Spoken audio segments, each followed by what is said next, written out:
pause before speaking and speak slowly to allow the list of your staff that I received prior to the hearing is correct, Mr. Prosecutor. President, Your Honours, good morning. The list is correct. Once again, Deputy Prosecutor Manjay Nyang to my left, trial lawyer Edward Jeremy behind us, trial lawyer Robin Croft, international cooperation advisor Chantel Daniels, and our very able case manager Grace Go. I'm Karim Khan, the prosecutor. Merci beaucoup. Thank you very much. I now turn to the counsel for the defense of Mr. Duterte. As everyone can see, Mr. Duterte is present and is attending the hearing via video link.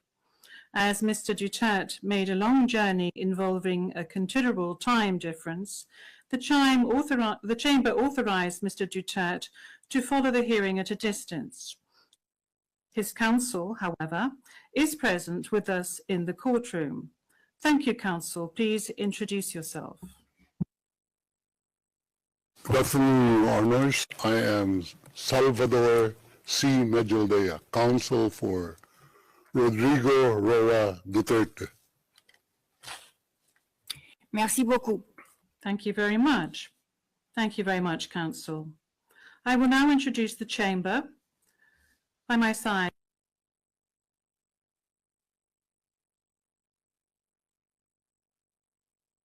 Alapine Gansu, the Vice President of the Court, and Judge Maria del Socorres Flores Liera. I am the presiding judge of the pretrial chamber 1 of the court, and my name is Julia Antonella Mortok.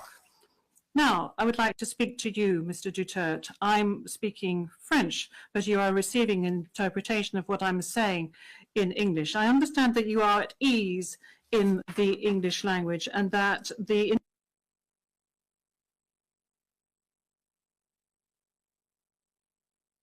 any other language during this interview. This said, I would like firstly to confirm your identity. Could you provide us with your full names, please? I'm Rodrigo Roa Duterte. That's my first middle name is Roa. The surname is Duterte.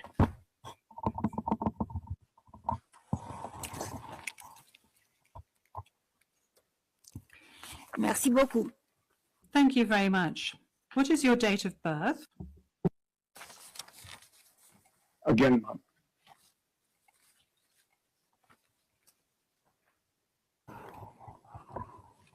Can we request that the question be repeated? I don't think he heard it. Thank you. Repetition from the English booth. What is your date of birth? Yes, thank you very much, counsel. I was asking quite simply of Mr. Duterte what his full names were, and then I subsequently asked him what his date of birth was and what his place of birth is. Is that all right, counsel? Yes, of course I do. My birth month and day is March 28, 1945.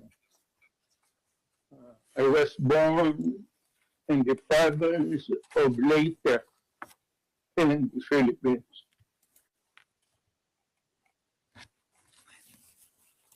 Merci beaucoup. Thank you very much. As a preliminary point. Very well. Thank you, Mr. Duterte. As a preliminary point, it is useful to clarify the nature and limited scope of this first appearance hearing. Today's hearing is neither the start of the trial, nor is it a confirmation of charges hearing. During today's hearing, no evidence will be collected or presented, and the issues of Mr. Duterte's guilt or innocence will therefore not be addressed. In accordance with Article 61 of the Rome Statute, the Court's founding treaty, and Rule 1211 of the Rules of Procedure and Evidence, The main purpose of this initial appearance is to answer 3 questions. Firstly, the Chamber must ensure that the person who was the subject of the arrest warrant has been informed of the crimes of which he is accused. Second, the Chamber must ensure that this person has been informed of his rights as recognized by the Rome Statute. Third, the Chamber must set a date on which it intends to hold a confirmation of charges hearing. The Chamber notes that your counsel, Mr. Duterte, filed 2 motions, one in relation with today's hearing, and you may be aware that these 2 motions have not been accepted by the Chamber because of the nature of today's hearing. No further discussion on the matter is necessary during this hearing because, as I said at an earlier stage, the aim of this hearing today is to introduce the parties and to ascertain the charges and to set a date for the confirmation of charges hearing at a later stage. With regard to the first point, I recall that Mr. Duterte has received a copy of the warrant for his arrest and that a redacted version of the prosecution's application for the issuance of the warrant of arrest is public. I will now ask the court officer to read the charges against him. The charges will be read in English. Please, over to you, Madam Courtroom Officer. Thank you, Madam President. Your Honours. On 7 March 2025, Pre-Trial Chamber 1 concluded that there were reasonable grounds to believe that Mr. Duterte is criminally responsible pursuant to Article 25(3)(a) of the Rome Statute as an alleged indirect co-perpetrator for the crime against humanity of murder pursuant to Article 7(1)(a) of the statute as follows. A. Murder of at least 19 persons, allegedly drug pushers or thieves, killed by members of the Davao Death Squad in various locations in or around Davao City, Philippines between 2011 and 2016. B. Murder of at least 24 persons, allegedly criminals, such as drug pushers or thieves or drug users, killed by or under the supervision of members of the Philippines law enforcement, sometimes with the assistance of persons who were not part of the police, at various locations in the Philippines between 2016 and 2019. Merci beaucoup, Madame la... Thank you, Madam Courtroom Officer. Mr. Duterte, I'm not going to ask you to stand up because I know your condition, so I'm going to allow you to remain seated. You have just heard the reading of the charges, which are in accordance with the content of the arrest warrant you received. This means that you have been informed of the crimes of which you are accused. And this concludes the examination of the first point mentioned above. I will now turn to the second point, which concerns your rights as a suspect before this court. I will summarize some of these rights, which are of particular importance at this stage of the proceedings. Those rights are as follows. You can benefit from the assistance free of charge of a competent interpreter and benefit from the necessary translations to meet the requirements of fairness. You have the right to have the time and facilities necessary to prepare your defense and to communicate freely and confidentially with the counsel of your choice.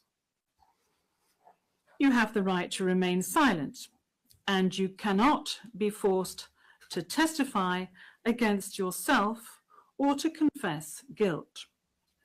You can also make statements in your defense without taking an oath. In addition to any other disclosure provided for in the statute, the prosecutor must disclose to you, as soon as practicable, evidence in his possession or at his disposal that shows or tends to show your innocence or to mitigate your guilt, or that could undermine the credibility of the evidence against you. At the confirmation of charges hearing, you can contest the charges, challenge the evidence presented by the prosecutor, and present evidence. There will be no trial if the charges are not confirmed or if the proceedings against you are completed. You have the possibility to make an application for interim release pending trial. And finally, Mr. Duterte, you have the right to be informed as soon as possible and in detail of the nature, cause, and content of the charges in the language that you fully understand and speak. Counsel, have you understood? We're listening, ma'am. We're listening, and before it ends, may we be allowed to present a manifestation on the circumstances behind the delivery of Mr. Duterte in this chamber.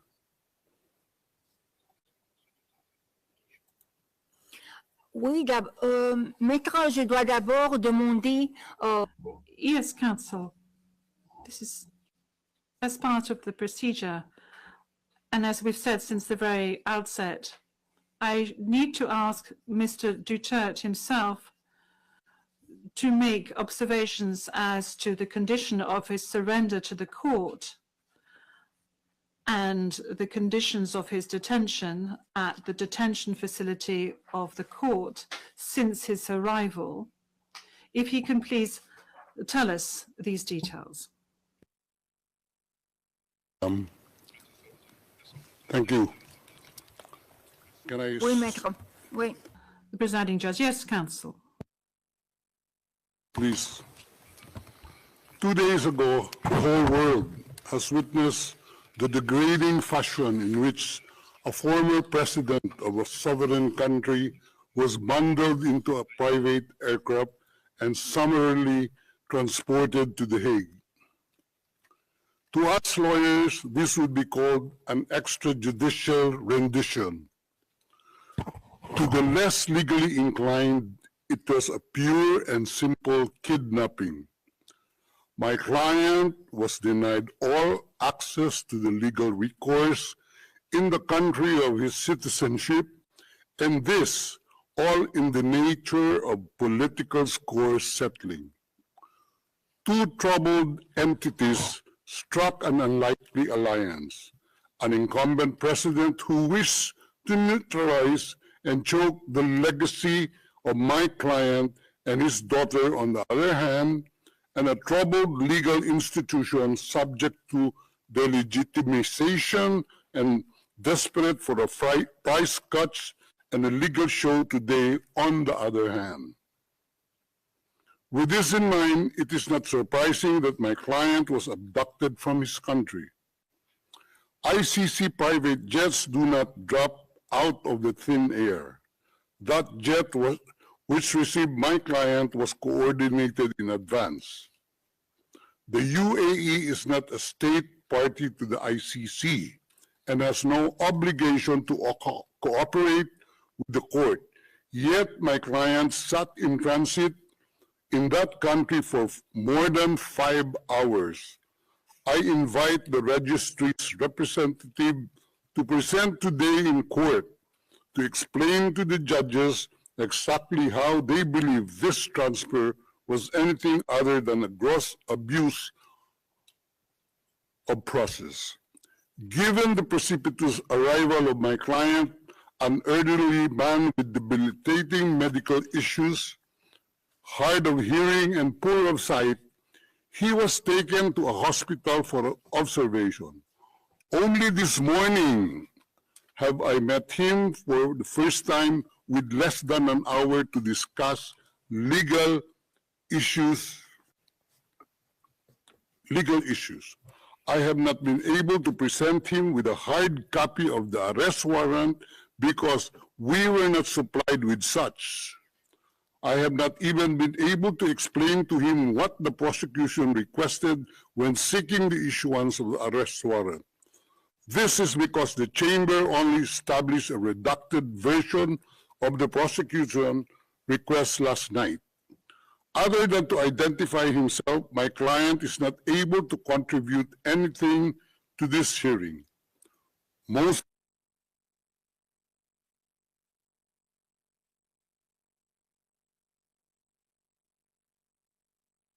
importantly, he is not able even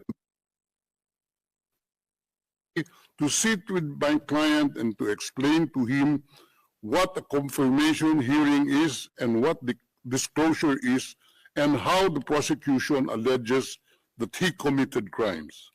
I thank the court for its attention and regret to say that I do not have instructions to continue my submission any further today. Thank you.